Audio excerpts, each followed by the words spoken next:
All right, so we are live now. Welcome everybody to MRCC Around the Roots. And as part of our virtual 5K fundraiser, Restore Our Communities, today we're here with MCRLabs, Mike Esposito. Did I say your name right, Mike? Your Yeah, last pretty good. Yep. Awesome. So we're just going to give you guys like a few minutes. We just want to let everybody to come on in and we'll be getting started. So just give us like another minute or two. And we'll be getting started on today's presentation. But I hope you guys are live because we're so excited to have you and to be with you guys today.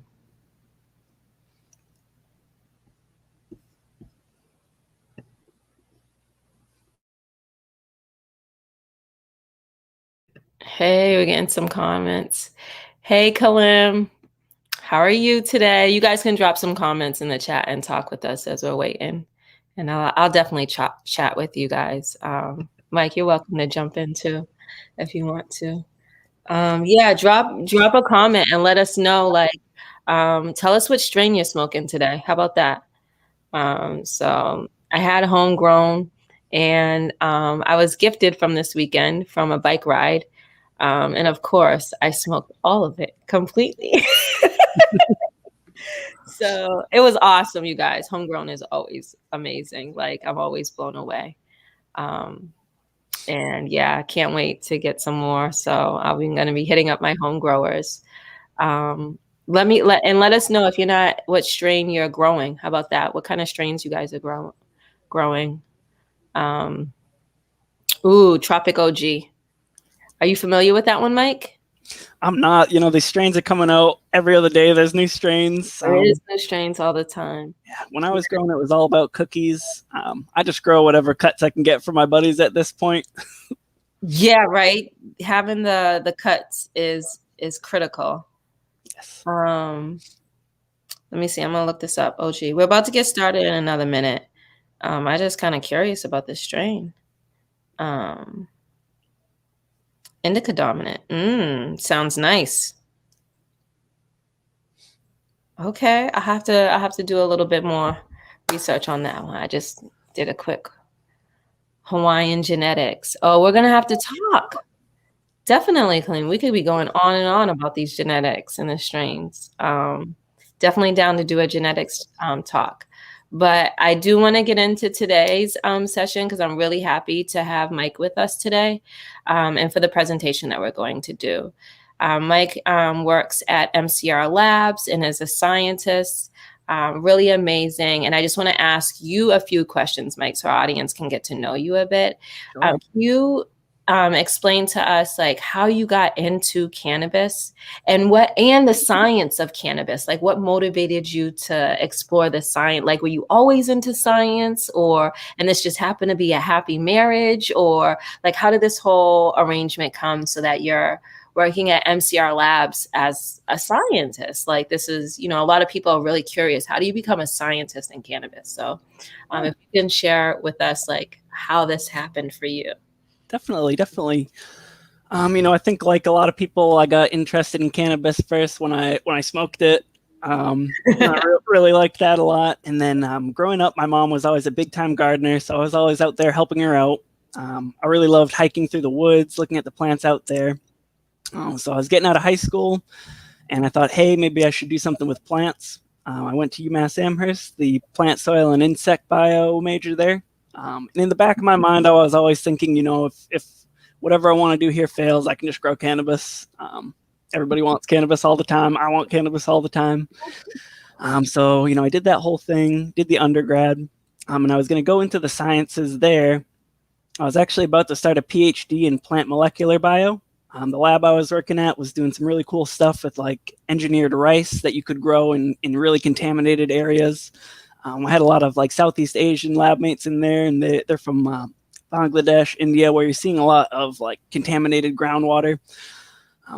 So kind of just along those routes, I was really interested in plants. Right when I was about to start that PhD, things started turning around in Massachusetts for legality.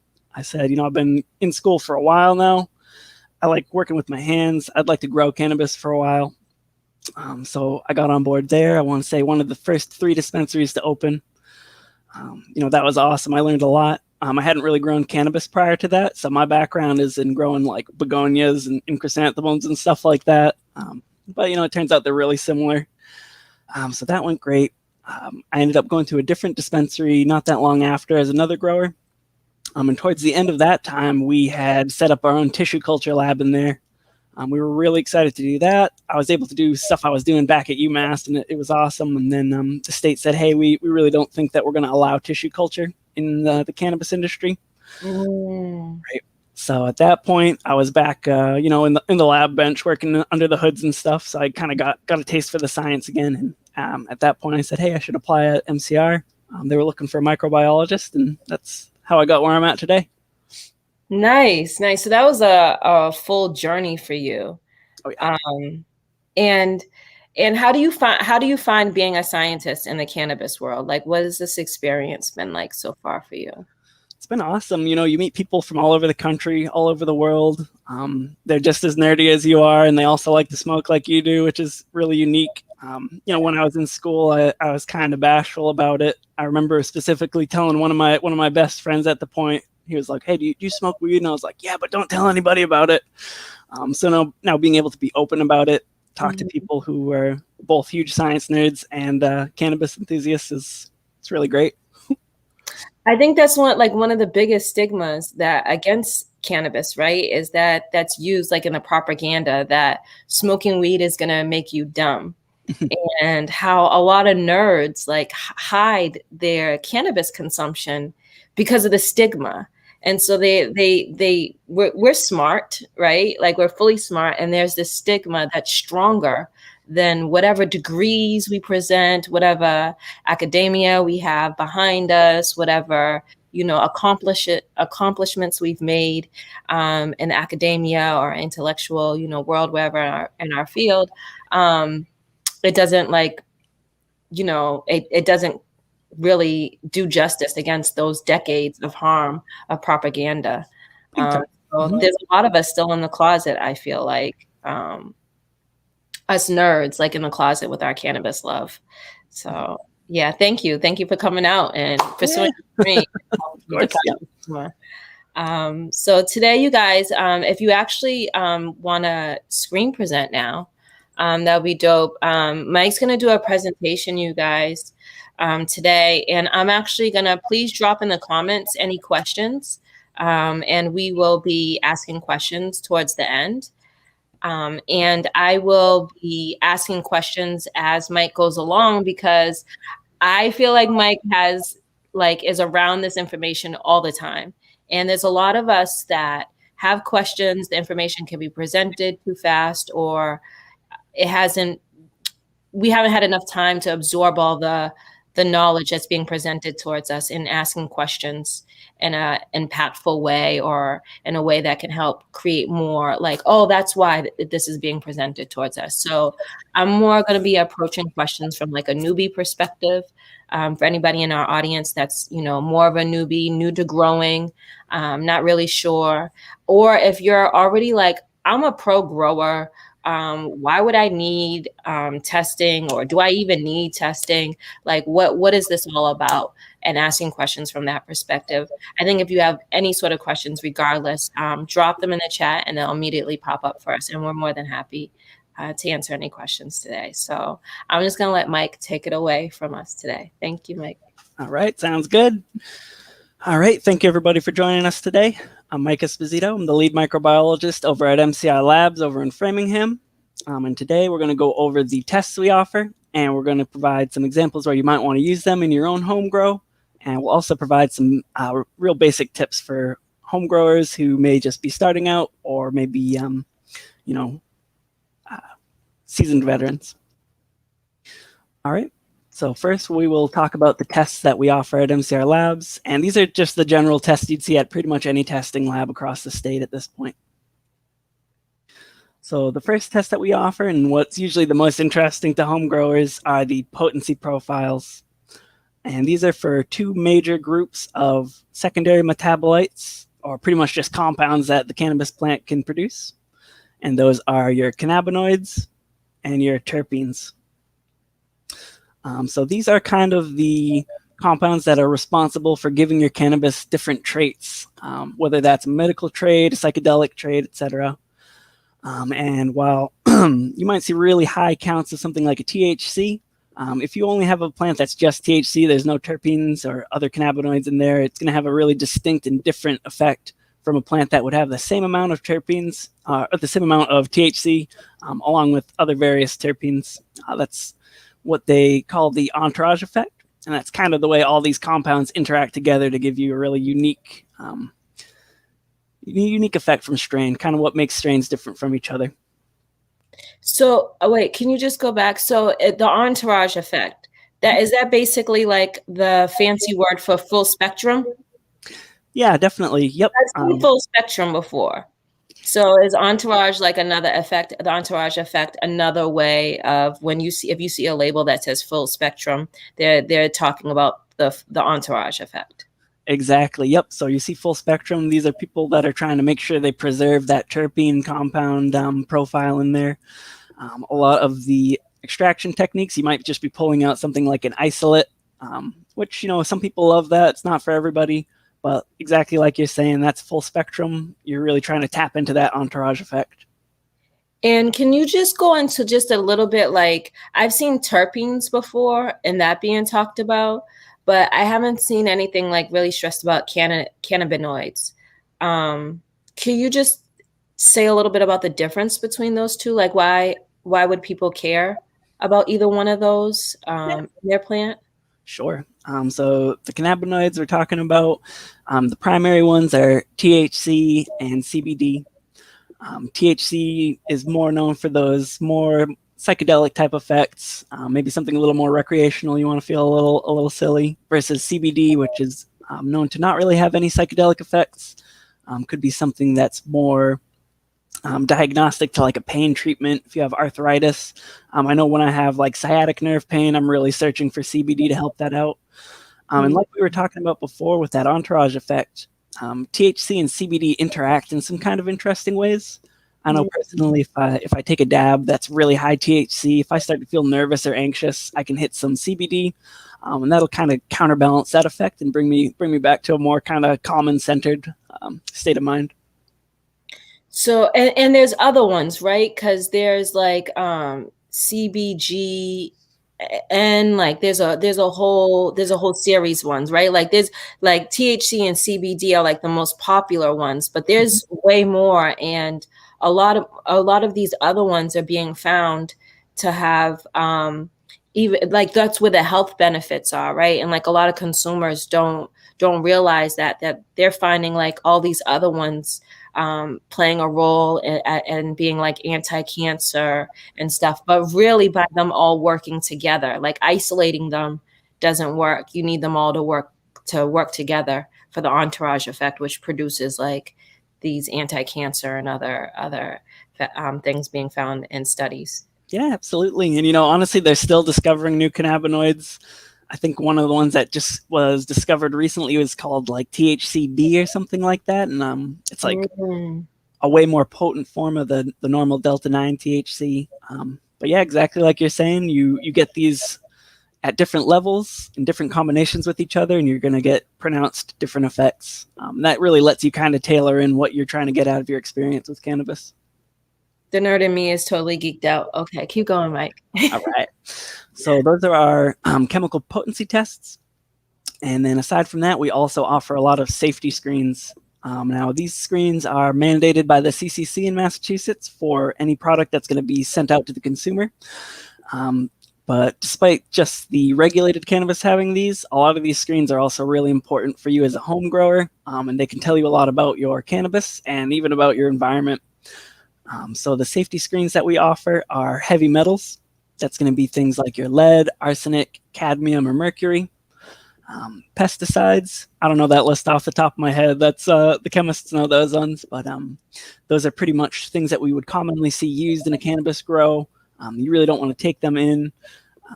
And if they're present in your grow operation, that could either mean you have some weird contamination or maybe a product you're using isn't exactly what you think it is. Next, we have mycotoxins, and these are the toxins that are produced specifically by fungal growth. That's going to be your molds, yeast, etc. Next is residual solvents, and this mostly just applies to your concentrates and your extracts. This is going to be anything that's left behind during the purge process when you're making these, if you're doing a solvent-based extract versus something that's non-solvent-based, like a nice rosin squish. And then lastly, we have microbiological testing, which is going to pick up either quality indicator organisms or potentially very pathogenic organisms, but we'll get into that in a little more detail down the line. And then lastly, we offer the vitamin E acetate screen. I know you guys are probably all familiar with that vape ban that happened a little while back. Yeah. Yes.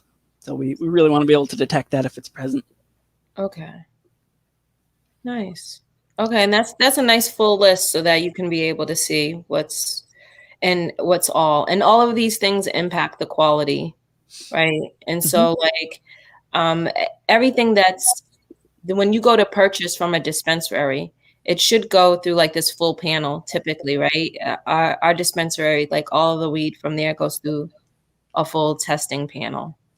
Yes. Yep. Exactly. Okay. But as we've learned, it doesn't mean that it's safe, you guys, because moldy weed has been found in our dispensaries. So I could talk about that all day. okay. Yeah, we could get into it, Mike. I am here for it. I am here for it. So please know, people, that just because it's legal doesn't mean it's safe. So we're here talking about safety. And that should be stressed as consumer rights. We should be consuming things that are safe, and things make it on the shelf. As in every other industry, cannabis is not exempt. There's cannabis that lands on the shelf that is not safe. So yeah, and the conditions on which they're growing in does matter. And our cultivating centers should be able to the first to tell you, as they have failed a couple of times in providing, products that meets consumer safety standards. Never mind amazing homegrown standards. All right, so that's kind of a broad overview of the screens. And now we can kind of talk a little bit about what each of those tests are specifically, and how they might be useful to you as a home grower, or why you might want to have them done on product that you purchase from a home grower, etc. All right, so we'll start with the cannabinoids. These we kind of talked about a little earlier, but aside from knowing what's in your end product, you can actually get some really interesting information about when you're pulling your plants down based off of the results you get. So certain compounds like THCA or CBDA are actually made from other different cannabinoids that are broken down through more metabolic pathways. So the precursor, or the compound that THCA and CBDA are made out of, is CBGA. So a lot of the times when a grower is deciding when they're going to harvest their crop, it is very much opinion based. There's no real, hey, this is set in stone when you should chop it down. But people will typically look very closely at the tips of their glandular trichomes. Earlier on in growth, those are going to be really clear, pretty much totally translucent. And as your cannabis matures, those are going to get kind of milky and white. And then later on, they'll start to take on more of like an amber, yellowish coloration.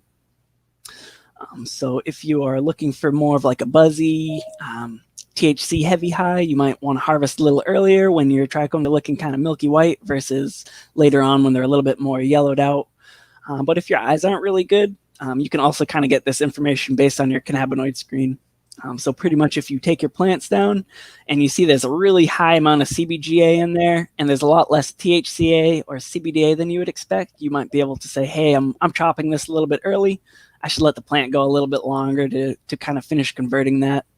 Or, if you're looking for CBGA for a specific medical purpose, you can say, hey, I need to pull these a little faster. All the CBGA I'm looking for is getting broken down into these other compounds.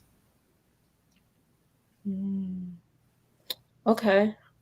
That's a lot of information. Sorry if that was a bit much, but yeah. Hopefully our home growers, they're definitely getting it, on the spot. And to know when to pull, basically, and why, when you're growing, what plant whatever you're growing, what are you looking for? I think that's probably what you should start with, right? Is that as you're growing, to be thinking about what are you looking for out of the flower, and what you want it to achieve, and then you'll be able to determine this part of the process. Yeah, 100%. It's really subjective for everybody. Everybody likes it a little bit different. So Nice. yeah. So that's our CN, or our cannabinoid analysis there. And after that, we have terpene analysis, which is a really similar test, but rather than looking for THC, CBD, etc., we're looking at some of the really commonly found terpenes. And these are the compounds on your cannabis that are going to give it a really unique aroma. You can see this table to the left we have is a lot of the really, really common and popular terpenes, and a description of their aroma. And then also you can see on that table, there's some specific potential benefits listed. So when we talked about that entourage effect earlier, we're talking about what terpenes are present and in what ratios, and how you can really kind of dial in the experience you want to have based on that. And then, like we said, also it's really subjective, so it's not going to hit everybody the same way, but these are some really broad general guidelines you can look for. Now, aside from the medicinal or recreational benefit you get from your terpenes, kind of tracking these trends can also let you know how you're doing with your procedure of growing and also your post-harvest. And post-harvest we consider to be pretty much anything from the point that you chop to the point that you are ingesting or combusting your material. So if you see your plants typically have a much higher terpene percentage, you're getting kind of confused, why are my terpenes getting lower and lower? That can sort of dial you in and let you know, oh, maybe I should be looking at something in the way I'm growing, or potentially maybe I should change the way I'm drying and curing my harvest. Maybe I'm going a little too cold, a little too dry, and these compounds are just getting stripped off the cannabis much faster than we'd like them to. I was just geeking out for a second. You was like consuming or combusting, and I was like, Mike, do you mean lighting that sucker on fire, like smoking one? Yep, I do. Yeah. You went straight nerd on me there. I was just like, yeah, that's I believe that's what he's talking about right now. Yep, 100%. Yep, just talking about smoking it down for sure.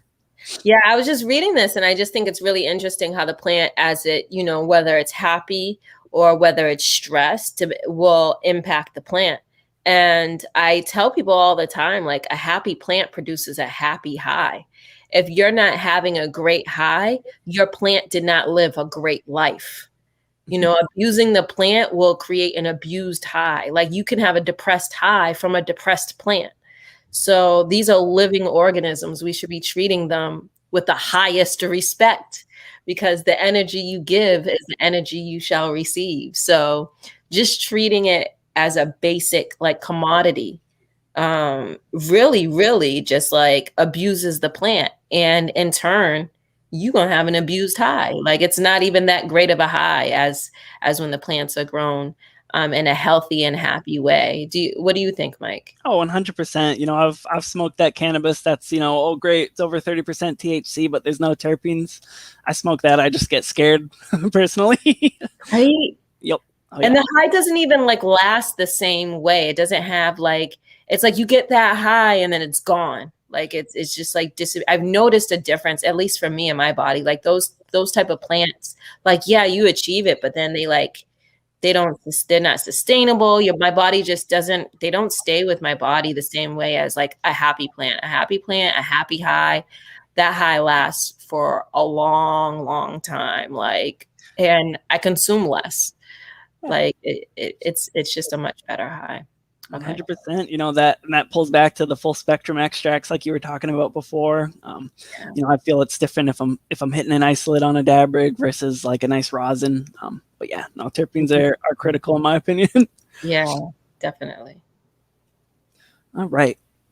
So now that we're done talking about the fun assays, we're going to talk about the ones that are going to kind of keep you safe and kind of let you know about your environment, both in the context as a grower and as somebody who might be living in a specific environment.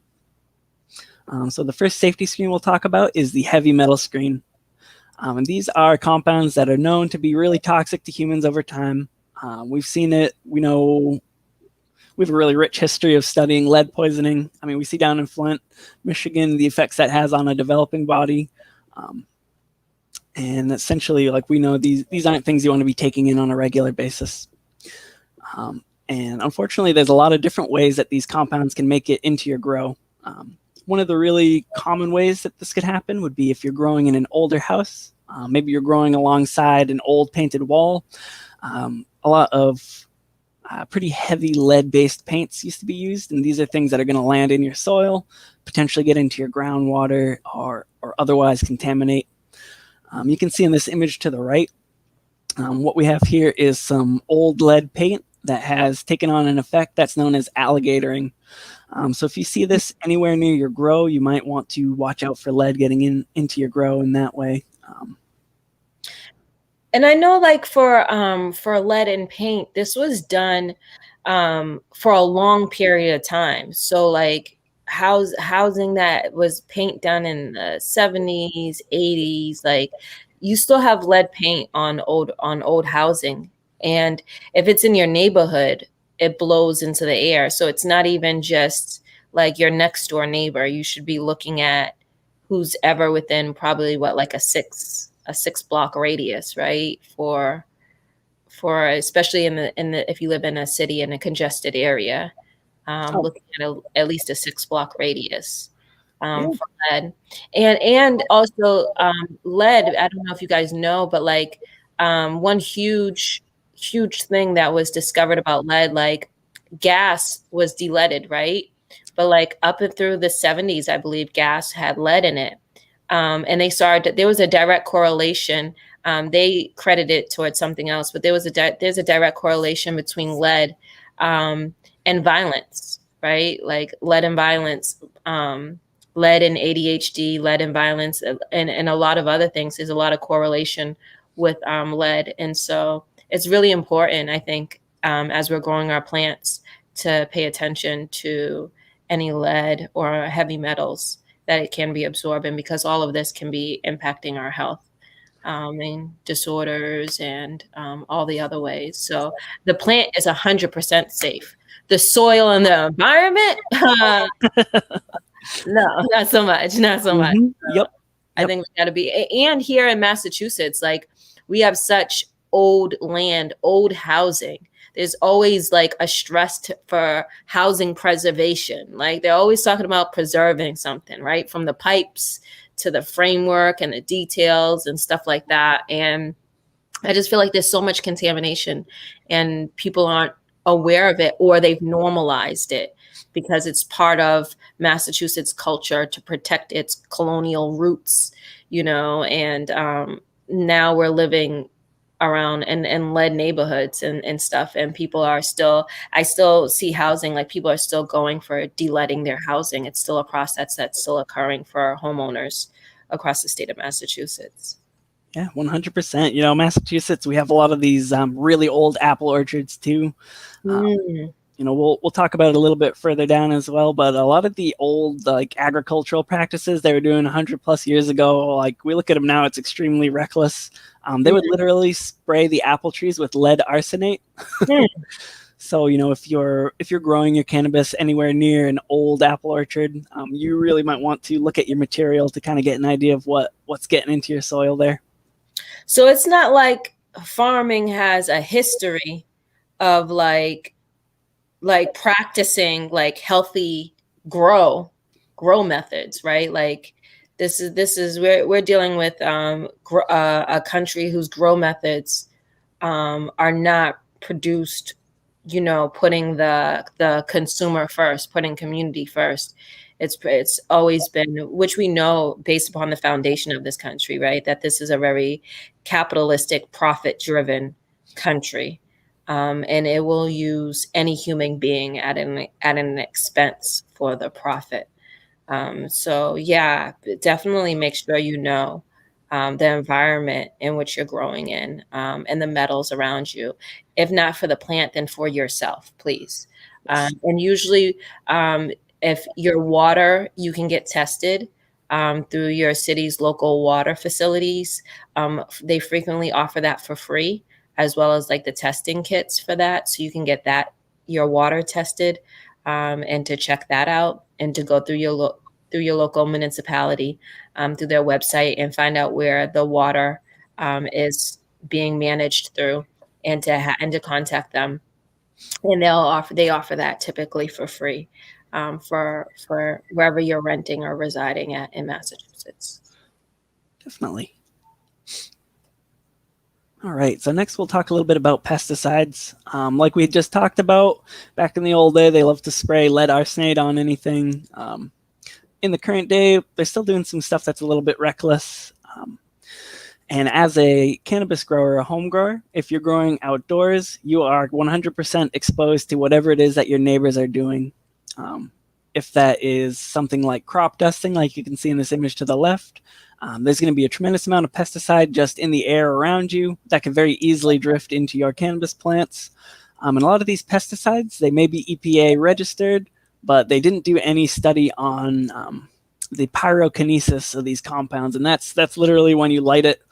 What are these going to break down into once it's on fire, once you're breathing that into your lungs? Is this something that's safe for you to eat? But who knows what happens when you catch it on fire and smoke it? Which is why, we really need to be really mindful of that. Like you were saying earlier, in New England, we have a lot of these really old houses. A lot of them might have had pesticide treatments that were used that we, these days we look at it and we say that doesn't really look too safe. I remember a buddy of mine was living in a really old house, and we went up in the attic and we saw all sorts of unique and exciting pesticides there. So there could be residuals left behind. So if you don't really know the history of the person who lived there before you, you don't really know what was in that house. Mm-hmm. And then lastly, there's the products that you might use to treat your cannabis. If they're derived from other agricultural products like a corn oil or various other plant oils, you're going to be introducing anything that was used on that crop, potentially down the line to your cannabis plants. So while, hey, this might have been a safe pesticide for you to use in your mass corn production, once that gets turned into an oil and sprayed on some plant material that somebody's going to smoke, who really knows what's going to happen to you then?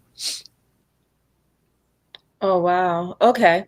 So yeah, that's a lot, I think, to think about, like our location and the pesticides, and to just like acknowledge that like what's being sprayed in the air may be safe for consumption for us, but not safe to to to be consumed through heat, right? Like that's a whole other style of consumption that's not tested for, and the lack of oversight that we still have in this industry. Like there's a whole sort of consumer safety that isn't being examined for us, that is 100% liable upon us as the consumer, because there's no federal, oversight. And so these pesticides are being used, but not being used from the perspective that it may. And that's interesting too, right? That it's okay to use for treatment in plants that are later going to be cooked, right? So that's really interesting to see. Like I was like, wow, like you're just testing it for regular consumption, but if somebody actually cooked this, and how do those chemicals react to heat, and then you're in the body, they're not testing that either. So that's a huge like aha moment for me. Like, wow, this is the lack of oversight that's occurring from our government. Wow. Okay. Mm-hmm. Yep, definitely. With that in mind, if you're living near farmers, it never hurts to try to reach out to your neighbors and say, hey, could you tell me about your treatments a little bit? Just so you have that peace of mind and you know what's up. Yeah. And I guess also knowing like neighborhood history, if there's a park next door to you, how long has that park been there? And what was there beforehand? Mm-hmm.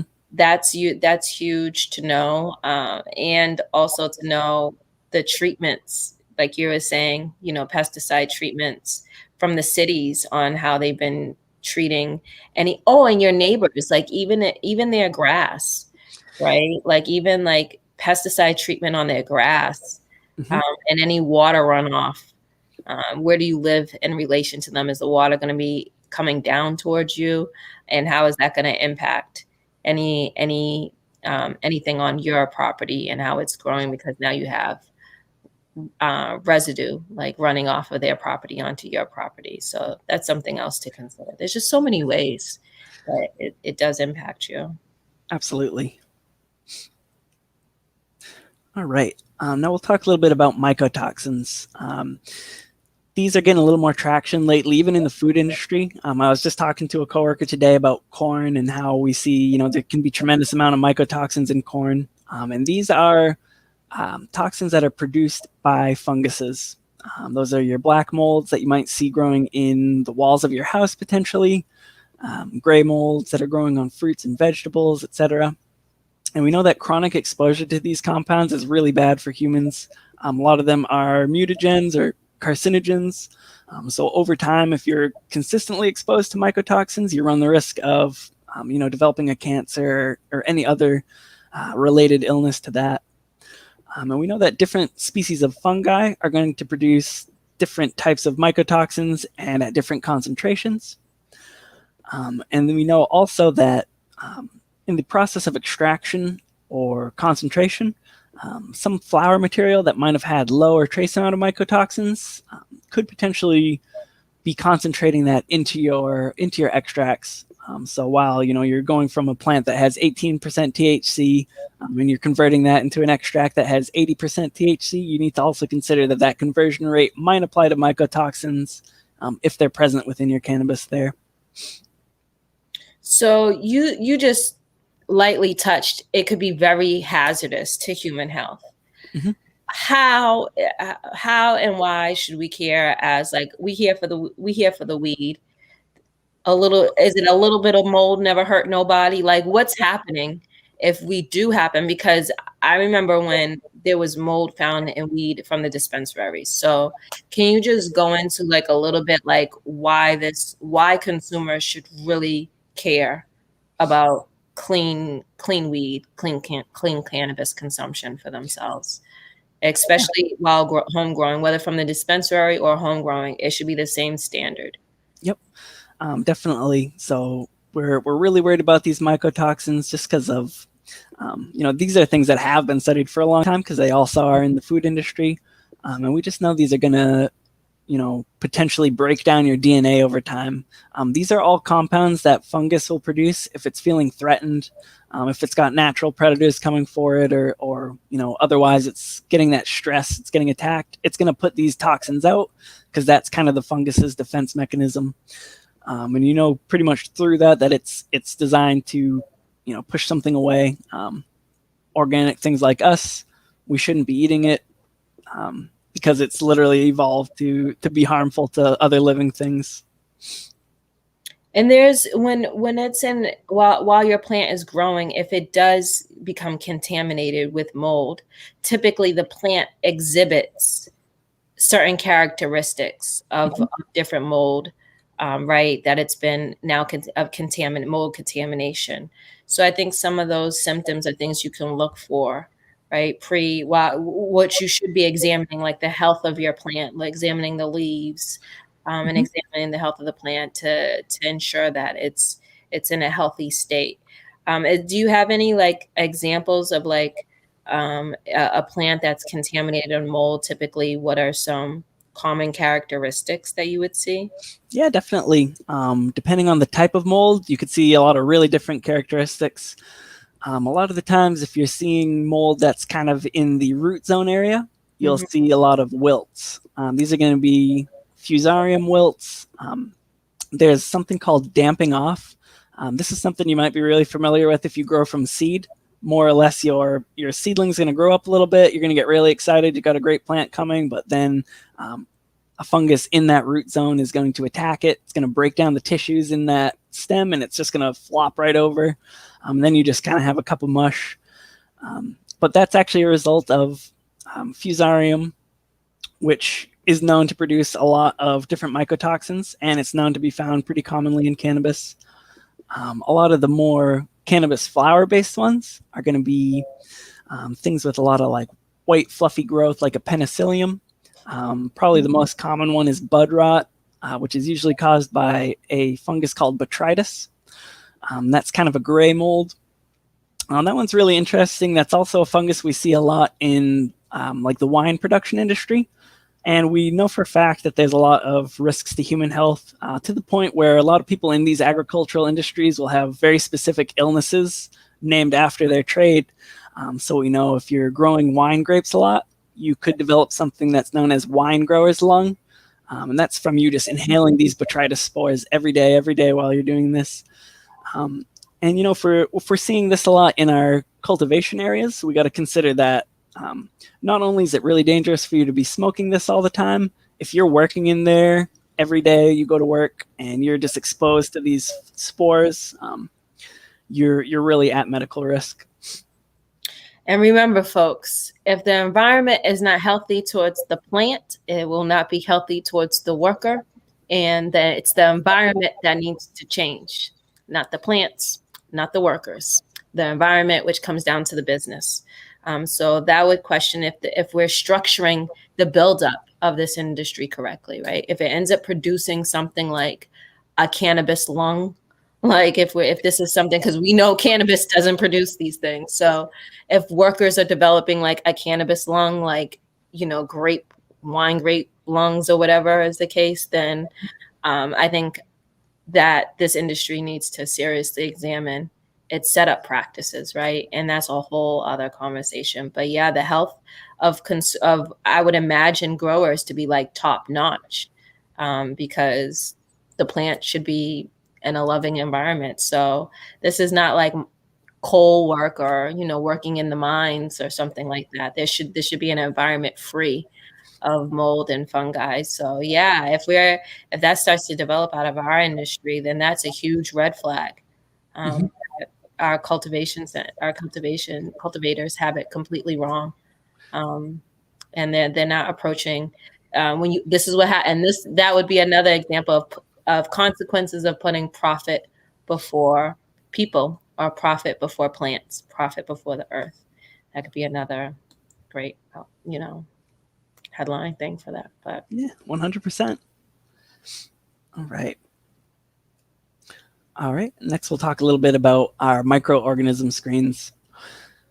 So these are kind of broken down into two different categories. These are either going to be tests where we're counting CFUs, or colony forming units of an organism per gram of your cannabis material, or we're going to be doing a presence absence detection, which is, is this organism in your material at all, down to like 1 CFU. So first we'll talk about the quantitative assays. We run, in the state of Massachusetts, a total aerobic count, which is going to be any microorganism that can grow in the presence of oxygen. We run total yeast and mold, which is kind of the broad group of fungi. We run Enterobacter, which are a lot of really commonly found gut bacteria. These are organisms that can survive like a really high bile-rich environment. And then lastly, coliform, which is a subgroup of those Enterobacters that is also able to ferment lactose. Probably the most common one of that would be like your E. coli there. So the first two ones we talked about, yeast and mold and aerobic count, those are known as quality indicators, and those kind of represent the general growth on your plant. We know that it's really hard outdoors to pass current Massachusetts state regulations, and that's just based off of the environment in New England. There's going to be a lot of spores present. It's just something that occurs. We have a lot of funky weather. And for the most part, your total aerobics and your total yeast and molds don't necessarily represent organisms that could be harmful to you, but having them there in a huge high presence is more of an indication that there's something that could be wrong in your process. This image over here to the right is kind of describing what's known as a biofilm, and that is sort of the kind of nasty mat or goo that a bacteria will produce. You might see it inside your irrigation lines if you're growing with inline irrigation, or on the surfaces of your bench tops. But more or less, a species of bacteria or another microorganism is going to produce this biofilm that's going to build up and up and up, and then it'll get to a certain point where you don't really know what's in that biofilm. So if initially it's kind of a relatively harmless bacteria, the fact that you have all that film there, there's a ton of carbon available for other stuff to eat, means that you really run the risk of something that's less than safe being present. And the coliform and the Enterobacter, these are kind of associated with like gut bacteria. So if you see something like that, really high counts on your flower, you know that you have, as gross as it sounds, the potential for fecal contamination. And that could be really dangerous because there's some things we don't screen for, like fecal-borne viruses that could be present there. So if you're seeing a really high count there, you know something's gone horribly wrong in your grow. Aside from those quantitative tests, in Massachusetts, we also check for STEC, which is a Shiga toxin producing E. coli. There's tons and tons of E. coli. There's E. coli inside all of us right now that's not harmful, but certain types of it are really harmful, and we want to know if that's present at all on your cannabis. So we check for the STEC, and we also check for salmonella, presence, absence. And does cannabis, I mean, do you guys just check for these things just to like safety standards, or do you guys actually find cannabis actually testing and like randomly like can test positive and like salmonella or any of these other things that you're mentioning? Yeah, it's extremely rare for us to see the salmonella or the dangerous E. coli, but any of these other things, we absolutely see it. If you grow with manure, you might have that EB and CC count pretty high. If there's something up in your environment, your yeast and mold and aerobic count could be up high as well. A lot of people introduce this into their grow intentionally. Myself included, actually. If I'm growing outdoors, I like to inoculate the root zone if I can. That's a lot easier to do indoors than outdoors than indoors, because you can kind of run into some dangerous feedback loops if you're adding too many inoculants. There are a lot of growers that like to spray these products directly onto their cannabis flower. I tend to not really suggest that practice, just because we don't really know what's going to happen there. These products that you might get are registered for use on something like a tomato or a squash that you can bring inside. You can bring it over to your sink and really wash that aggressively. A cannabis flower, you're not going to be able to do that. So you could potentially be spraying a bunch of what you think is beneficial onto the plant. You could get a really sunny day where the UV rays are killing everything that's living on the surface of that, and then you just have a bunch of food available for whatever's dangerous that could potentially land there and just kind of take root.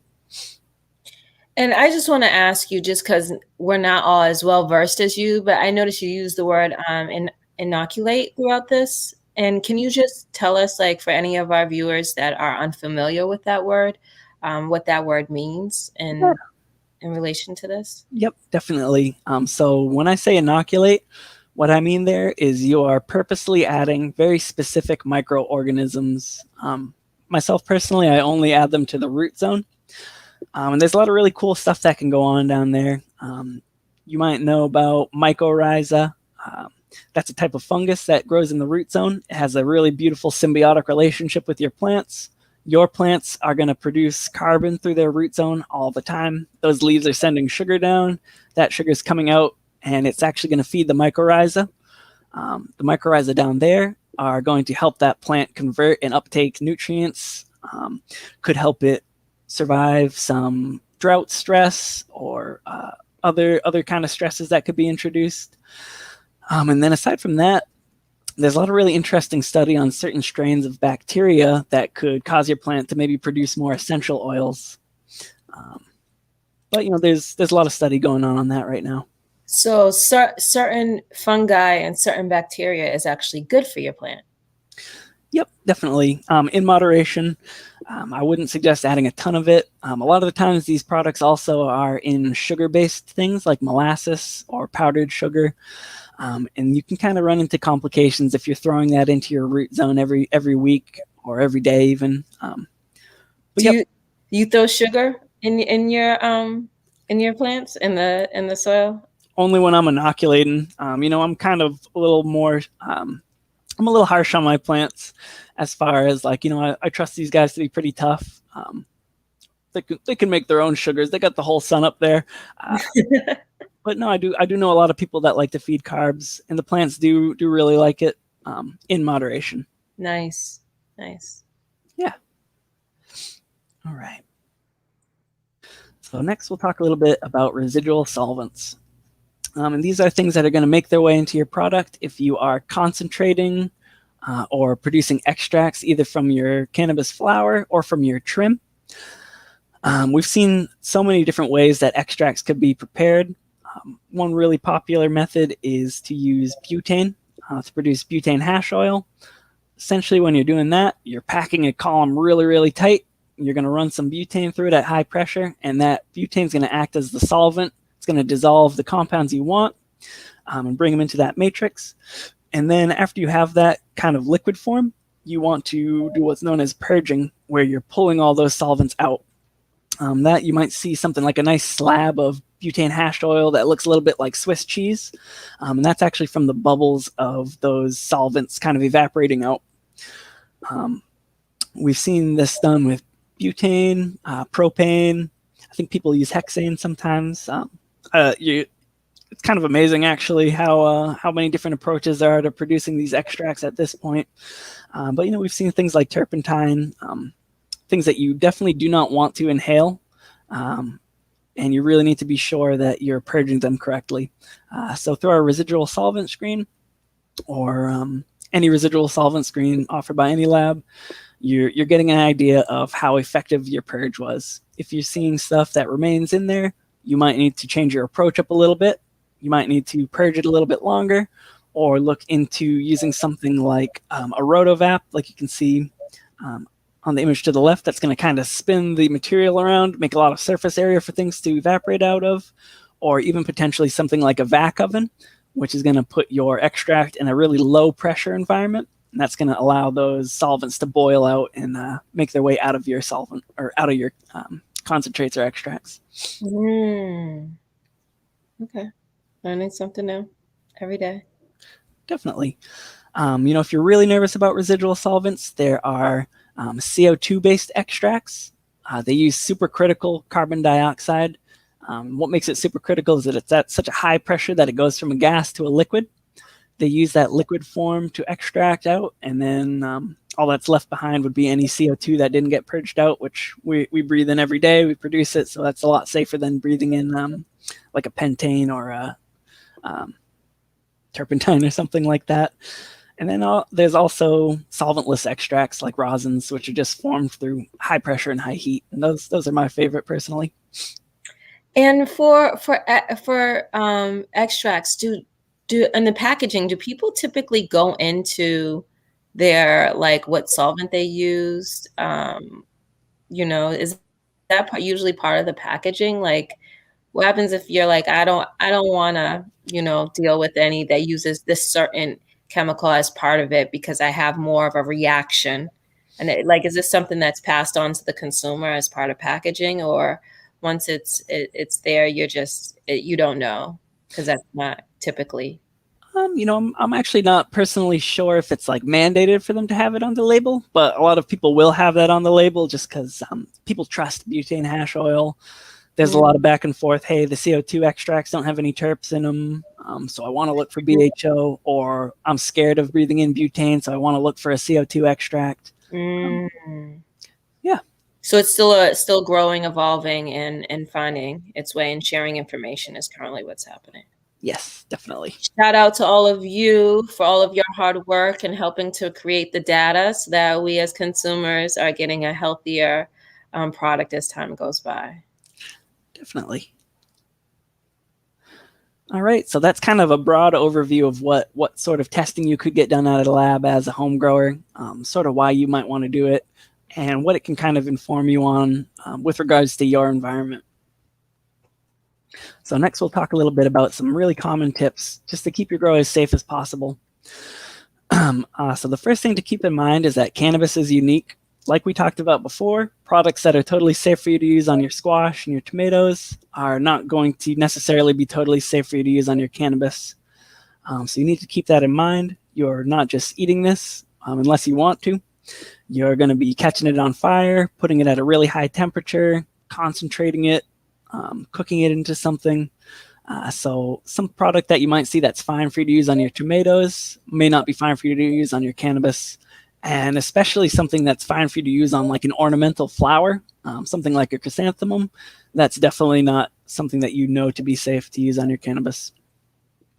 Along that line, if you're building a raised bed or something like that outside, you want to be kind of mindful of the material you're using there. You want to avoid using pressure-treated wood for your raised beds because they could introduce any number of heavy metals that are found in that material through the process of making it pressure-treated. And then you want to be careful that you're not building right next to like an old shed with alligatoring lead paint or something like that. This is important to keep in mind. You guys can drop any comments in there, but yeah, I'm gonna remember these things. Yes, Not definitely. reading. Yeah. And then lastly, like we said earlier, you just kind of want to know your neighbors. If they're farmers, you can ask them about their pesticide usage if they feel comfortable telling you about it, because you got to assume that anything they're using close to you is going to make its way into your grow as well. And if they keep a lot of livestock, we're not just concerned with what they're spraying onto their corn, etc. But if they have a lot of pigs, cows, or chickens, you need to consider that some of these dangerous microorganisms we talked about might be in the groundwater that you're growing in. A lot of these really pathogenic, dangerous E. coli's are kind of found and proliferating through the guts of these livestock animals that are reared. We know not everybody treats their livestock as well as some farmers do. So if you have really sick or unhealthy animals near where you're growing, they could be introducing all sorts of dangerous things that then make their way into your grow as well. Okay, that's important to note too. So really know your neighbors and their livestock. Yes. Yep. Definitely. Know it all. Yes. All right, and that pretty much ties it up. That was an overview of all the tests we offer and why you might want to look into them. If you have any questions at all, please feel free to reach out via email. I love talking about this stuff, so any questions you got, feel free to reach out. Yeah, and so I just want to do like a speed like scenarios with you to see your response. So I just want to try this out. So if I live in a rural area and I have neighbors that have been growing corn, and this is typically like an area for growing, corn crops. And I want to grow on my property some plants for home growing. What testing would you recommend for that type of a scenario? Right. For that type of scenario, I would be looking into a pesticide screen for sure. They're almost definitely using something to kind of keep that insect level down on their plants. Aside from that, I would be a little bit interested in what fertilizers they're using. Certain fertilizers are more likely to introduce heavy metals. And honestly, even for some things we don't test for, it's really good to get information. Even organic farming, there are organic pesticides. The use of them is going to kind of determine how dangerous that is for you. So, somebody might be using a pyrethrin. They might be thinking, oh, this is totally safe. I'm going to use 300 times the amount on the label. And at that point, it becomes dangerous for you. So yeah, I'd probably be looking mostly into the heavy metal screens and the pesticide screens there. Okay, I got another one, but somebody dropped in the question. How can we educate neighbors on using safer practices on their farm or lawns? I think that's a really great question. I'll let you. Sure. Mike. Yeah, that's a really broad one. It's really going to depend on how friendly your neighbor is, more or less. But I would probably consider explaining some of the health risks to them, as far as, hey, this might not really be that safe for you to use. Like you were saying earlier, who knows what's going to happen when you toss this corn on your grill versus when you're eating it raw or steamed or something like that. So more or less just building that good rapport, having these conversations. It's hard if you directly approach them. Some people take that really personally, so you might want to focus on, getting to know them a little bit before you bring up, hey, you really shouldn't do this on your lawn. And then also providing safe alternatives to them, like, hey, maybe try using these compounds, maybe try using this approach in your farming, just to try to make it a little safer for everybody in the neighborhood. So maybe a good approach could be, hey, I smoke some weed. Do you guys smoke too? Would you like some? Mm-hmm. Maybe that's a good buy-in. Usually if people, have the same interests, if we're a consumer, if they're a consumer, I'm a consumer, then they'll care about the plants and maybe that's a way to get them to care. about their farming practices or their lawn care practices, because they're going to be like, hey, when that harvest comes, I'm going to want some. So probably be invested in the crops as well. Yeah. Caring community versus property. 100%. Yep. That's a way to think about it is, yeah. And then, sharing with the community, gifting. That's a great buy-in method for people, I would say.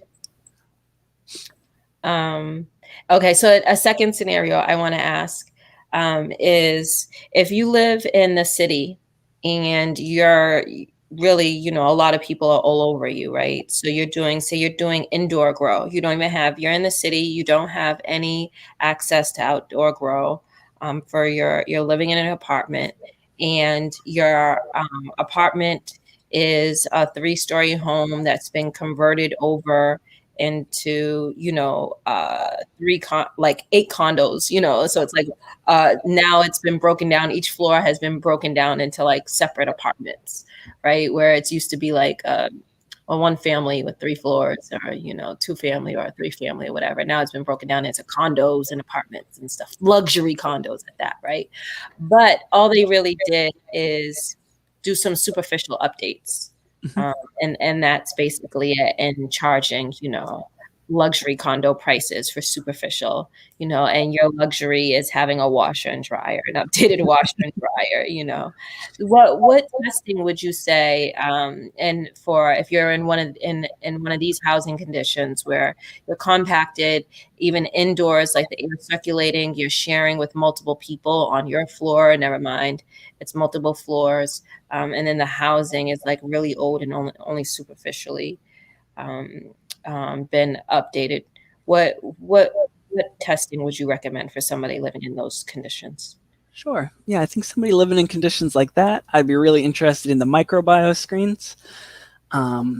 If you have a lot of black mold in your apartment, you go into the bathroom, you see some funky stuff up on the ceiling, you might want to look into mycotoxin detection. And then heavy metals for sure. Like you're saying, maybe they just painted over the old lead paint and it's still there. It's still going to make its way in. And then, like you were saying, also, when you're living with a bunch of people, you're in these tight spaces, you might have shared air. You could talk to them also about what kind of practices they do in their own home. A lot of people will smoke in their grow, which it's fun. Everybody wants to do that, but it's not really great for your plant health. You might be introducing new things that you weren't thinking about that could cause your plant to, ripen early or take on some different effects. But yeah, just kind of knowing what's going on around is critical. But specifically, I'd be looking for mycotoxins. You said that so casually too, growing, smoking in your grow space. And I just know growers that would just like that's a no, that's like a negative. Like anybody that's doing that, it's like you're really showcasing what a newbie grower you are. That's like a huge no. Keeping a healthy environment for your plants, right? You don't want to show, like if you was having cows, you wouldn't be showing them you eating a burger at the same place that they're going to be executed. Like, no, you're not gonna. No, you don't do that to the cow. Like, don't do that to the plants. Like, 100%. Yep. Yeah, a lot of what we see if you're burning stuff like that, you're smoking. Fucking kind of nerd out for a little bit. We see a lot of shipment of things like oranges or tomatoes. They ship them under ripened. So any of these tomatoes that you're getting at the supermarket, they were shipped to that supermarket green. And what they do is then expose that to ethylene gas, and that's how you like really rapidly ripen something. That's also part of the reason why a lot of these store-grown things don't taste quite as good as something you're going to get local, because that had a chance to ripen on the vine versus something that was picked way too early and then artificially ripened. And that product, ethylene, is something that's commonly produced anytime you burn pretty much anything like any plant material. So that's getting into your plant, and it's turning on a bunch of different pathways, and your plant's just like, whoa, what the heck's going on? yeah, that sounds horrible. Okay, well, yeah, don't want that for our food, don't want that for the plants. No, negative. None of the plants, none of them. That was good, a good lesson. I did have another question in the chat. Somebody asked, aren't cannabinoids categorized by CB1 and CB2? And then what's the difference between the two? Sure. They absolutely are. I really wish I could give you some better information on this. This is something the chemists understand a lot better than I do. But like you're saying, yep, there are different receptors, and people are going to have different concentrations of these receptors, which might kind of explain why one nug of cannabis might have some pretty different impacts on different people. We also talk about tolerance a lot. And that is kind of built on your body breaking down these receptors from repeated use. So, you smoke every day. It's taking a lot more for you to get what you used to be able to get.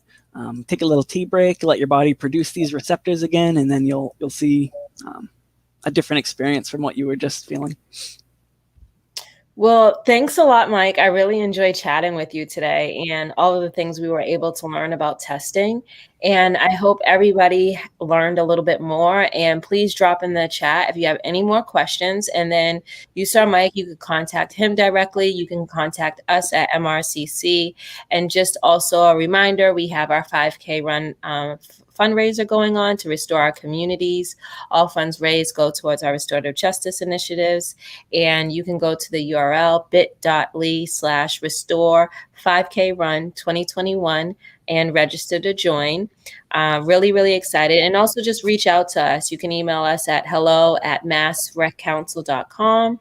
Always happy to hear from you guys and to talk with you and to see ways in which we can keep engaging. And yeah, we'll be doing an event every Tuesday at 6 o'clock. This is all in support for our 5K fundraiser. So please join us next Tuesday at 6 o'clock. And super shout out to MCRLabs for coming on with us today and presenting us with this information.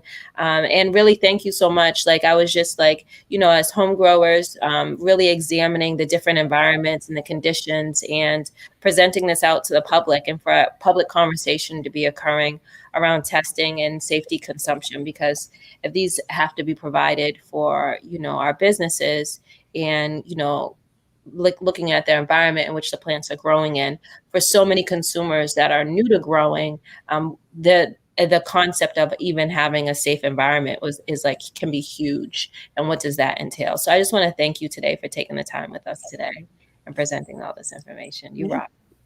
Thank you so much for having me. This was a blast.